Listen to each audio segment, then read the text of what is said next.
Hola, muy buenos días. Empezamos una nueva semana de actividades. Seguimos en el proyecto 1, la semana 2 del proyecto 1. Empezamos nuestras actividades con la asignatura de lengua y literatura. Antes de empezar, vamos a conversar un ratito sobre el estrés. Imagino que quizás esta temporada ya hayas escuchado ese término. Pues bien, el estrés es la incomodidad que sientes cuando estás preocupado, asustado, enojado, frustrado, abrumado por algo. Es provocado por las emociones, pero también afecta tu estado de ánimo y tu cuerpo. Claro, no es del todo malo porque en ocasiones sí es necesario que tengamos un poquito de estrés para que podamos reaccionar y estar alerta y trabajar más. Es decir, el estrés del todo no es negativo. Pero cuando llegamos a un nivel más alto, cuando ya es mucho, cuando sentimos que ya no soporto más, ¿por qué me mandan tantos deberes? ¿O por qué tengo que hacer esto? Entiendo que llega un momento en que quizás te sientas, pero como con una camisa de fuerza. Entonces, vamos a hacer lo siguiente, vamos a tratar de bajar ese nivel de estrés. ¿Cómo podemos bajarle el estrés? Pues bien, te recomendamos hacer un horario de actividades relajantes, actividades que te ayuden a despejar tu mente, para que te puedas liberar de toda la tensión que tengas contigo. Entonces, la idea es que diariamente hagas al menos una actividad que te ayude a relajarte. La propuesta, 15 minutos diarios de ejercicio, puede ser ejercicio de respiración o algún otro tipo de actividad que puedas hacer con algún adulto o de pronto con alguien de tu familia con el cual te puedas organizar para hacer algo divertido, ¿no? Puede ser con tus hermanos o con tus papás. Depende de cómo estés, ¿no? Entonces, recuerda, la idea no es quitarte todo el estrés, porque recuerda que el estrés no es del todo negativo. Lo necesitamos para estar alerta y para ser responsables. Pero tenemos que tenerlo en su lugar, de una forma equilibrada. La idea es que no te enfermes. Bien, entremos en materia. Luego vas a ver por qué conversamos sobre el estrés. Primeramente, ¿qué es el texto? Creo que ya lo conoces bien, pero vamos a recordarlo. Es un conjunto de enunciados u oraciones que permite dar un mensaje coherente y ordenado, ya sea de manera escrita o a través de la palabra oral. Recuerda, estamos en una nueva era, en una era de la tecnología. Antiguamente, cuando hablaban de texto, siempre asimilabas a un libro. Ahora no, el texto puede estar de una forma digital, como lo que seguramente estás recibiendo de tus docentes, o de forma física, bueno, lo clásico, e inclusive texto se puede considerar aquellas cosas que uno conversa o los discursos que se hablan, también son textos. Bien, entremos en materia. Luego vas a ver por qué conversamos sobre el estrés. Primeramente, ¿qué es el texto? Creo que ya lo conoces bien, pero vamos a recordarlo. Es un conjunto de enunciados u oraciones que permite dar un mensaje coherente y ordenado, ya sea de manera escrita o a través de la palabra oral. Recuerda, estamos en una nueva era, en una era de la tecnología. Antiguamente, cuando hablaban de texto, siempre asimilabas a un libro. Ahora no, el texto puede estar de una forma digital, como lo que seguramente estás recibiendo de tus docentes, o de forma física, bueno, lo clásico, e inclusive texto se puede considerar aquellas cosas que uno conversa o los discursos que se hablan, también son textos. Existe una variedad muy amplia de tipos de textos, pues estos se clasifican de acuerdo a la finalidad y la estructura del mismo. Hay diferentes, pero esta vez solo vamos a analizar algunos de ellos.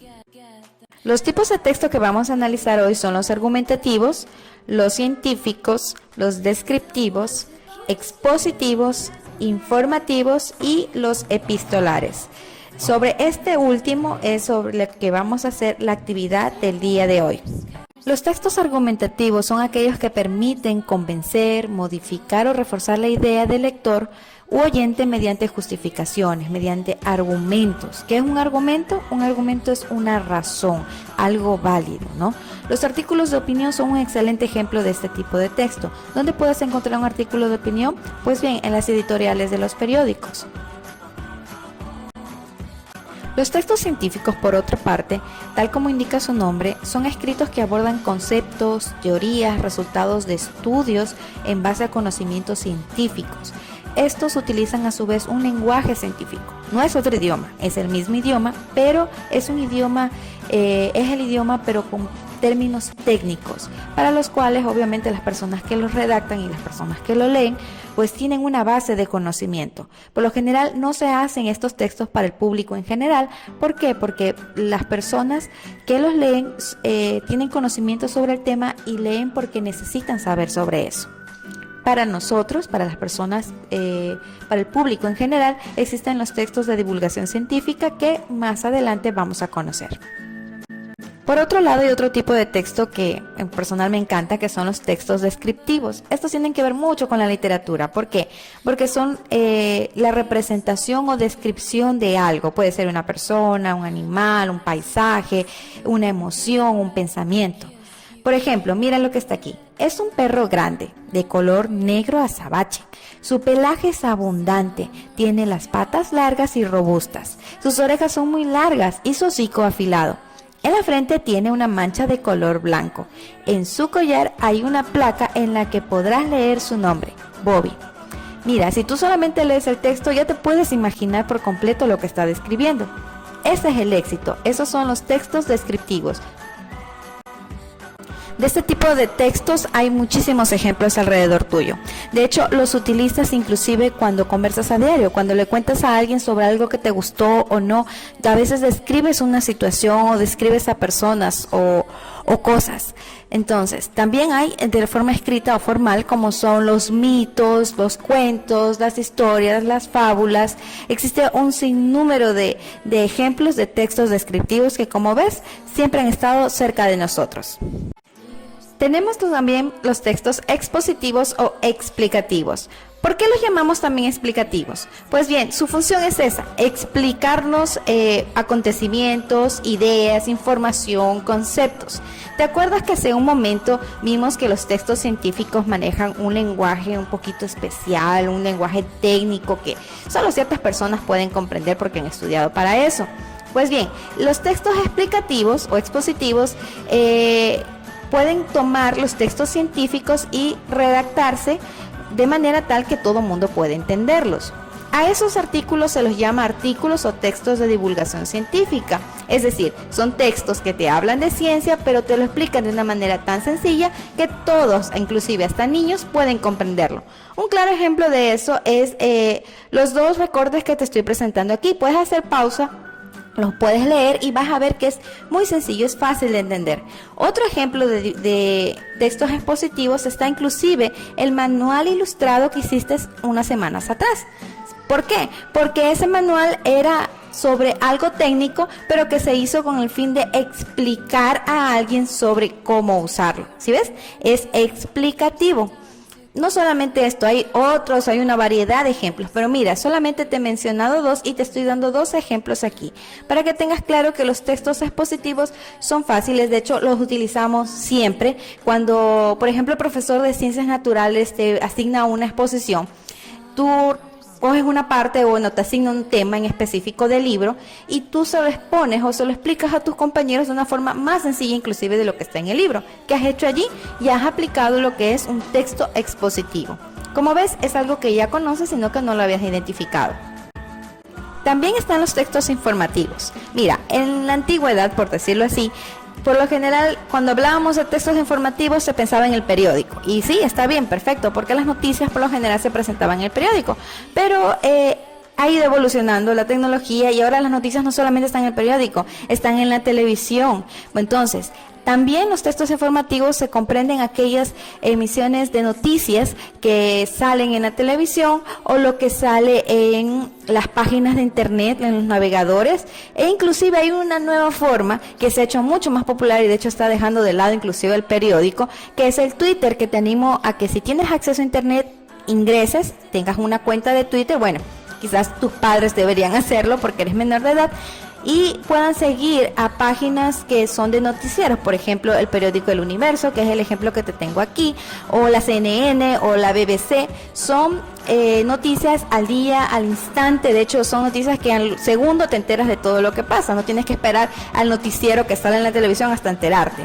Y se diga al día siguiente para enterarte por el periódico. Por eso, como puedes ver, están teniendo mucho éxito. Todo este tipo de textos son textos informativos. Así que cuando te digan textos informativos, no pienses solo en el periódico. Piensa en el periódico, en los noticieros y en Twitter. Una de sus características principales es más que nada que la información siempre es expuesta de forma clara, breve y concisa, y que es veraz. Y por último, revisamos los textos epistolares. También los llaman como cartas. De hecho, son un tipo de comunicación exclusivamente escrito. Tenían más apogeo en la antigüedad porque si tú conversas con una abuelita o con alguien bien mayorcito, pues no había internet. Entonces, la forma más práctica de escribirse o de comunicarse con alguien que no tenía cerca era por medio de cartas. Entonces, este es un género que es muy clásico, pero que no se ha perdido, es verdad. Ya no utilizamos las cartas de papel mucho como antes, pero sí seguimos usándolo en formas digitales, así que no es un tipo de texto que se haya perdido, sino que simplemente también se ha transformado.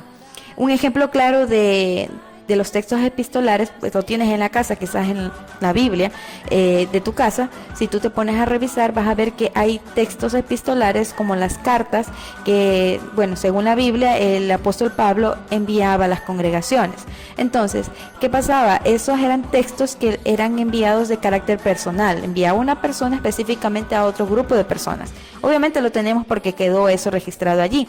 Entonces, ¿a qué idea queremos llegar? Que las cartas son textos que son destinados exclusivamente a un público, a una persona específica o a un grupo específico de personas.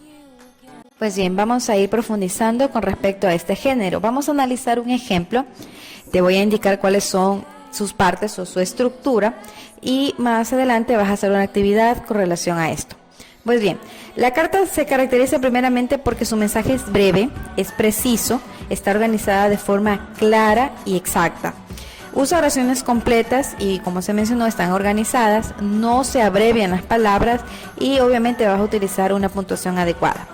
Pues bien, en el encabezado, que es la primera parte, lo que te estoy señalando en este ejemplo con color fucsia, es aquel que abarca la parte superior de la carta. Apenas ves la carta, se le puede identificar fácilmente el encabezamiento o encabezado. Este cumple una función de presentación, es decir, te identifica la persona o, bueno, en caso de que sea formal, la empresa del que está enviando la carta. Puede incluir incluso una dirección física, un correo, un teléfono, se puede mencionar. También en esta parte está la fecha, a la dirección de la persona quien escribe la carta, ¿sí?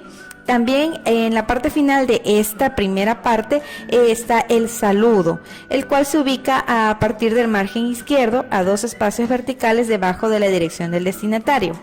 Verás, en el ejemplo que te estoy mostrando aquí no te estoy incluyendo lo que es el nombre y dirección del destinatario. ¿Por qué? Porque el ejemplo que te estoy dando no es de una carta formal de empresa, sino más bien una carta de tipo personal. ¿Por qué te estoy poniendo este ejemplo? Porque en base a este ejemplo es lo que quiero que tú trabajes en la actividad.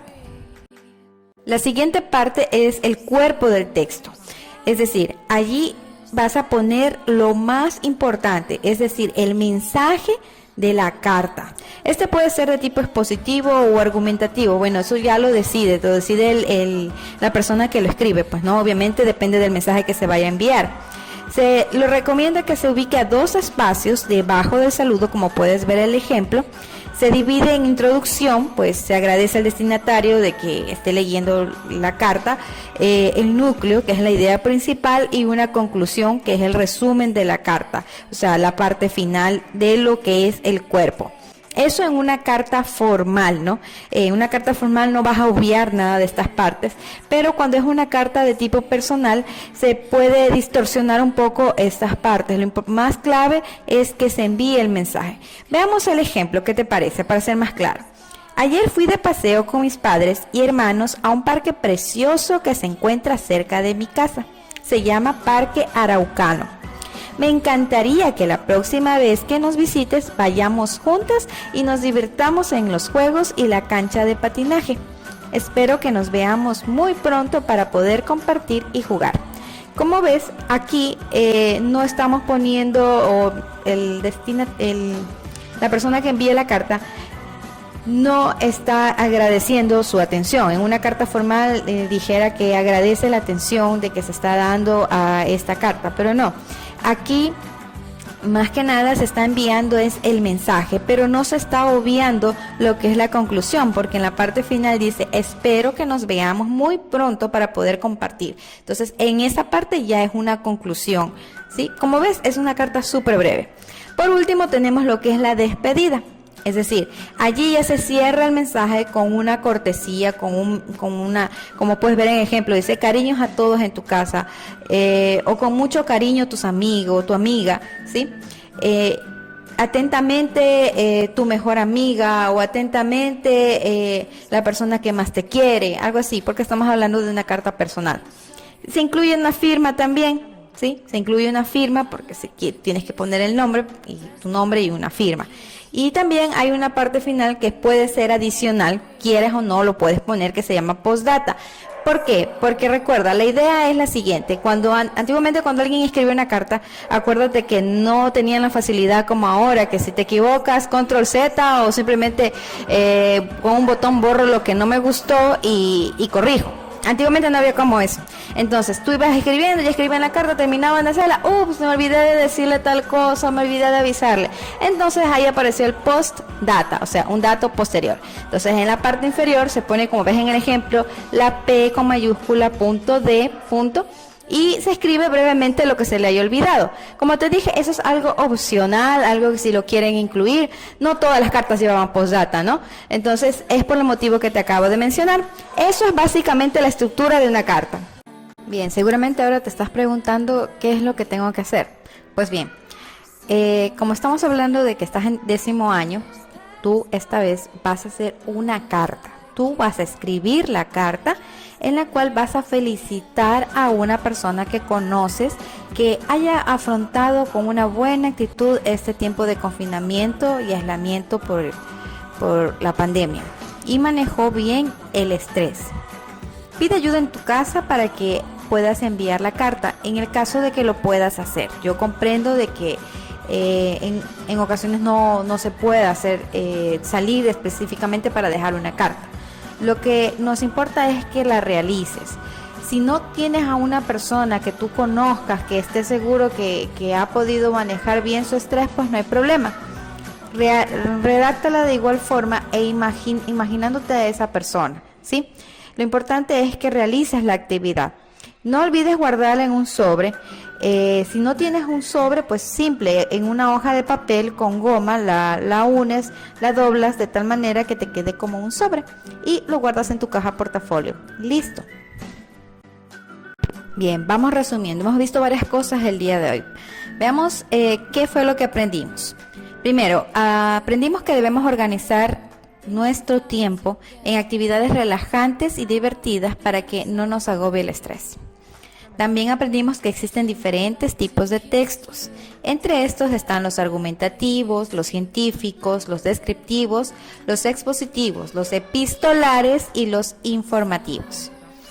Hicimos un especial análisis de los textos epistolares y descubrimos que estos son las cartas y que estas tienen una estructura. Listo, eso es lo que aprendimos el día de hoy.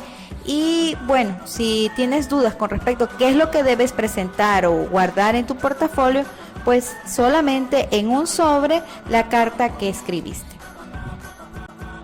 Y con esto, manos a la obra.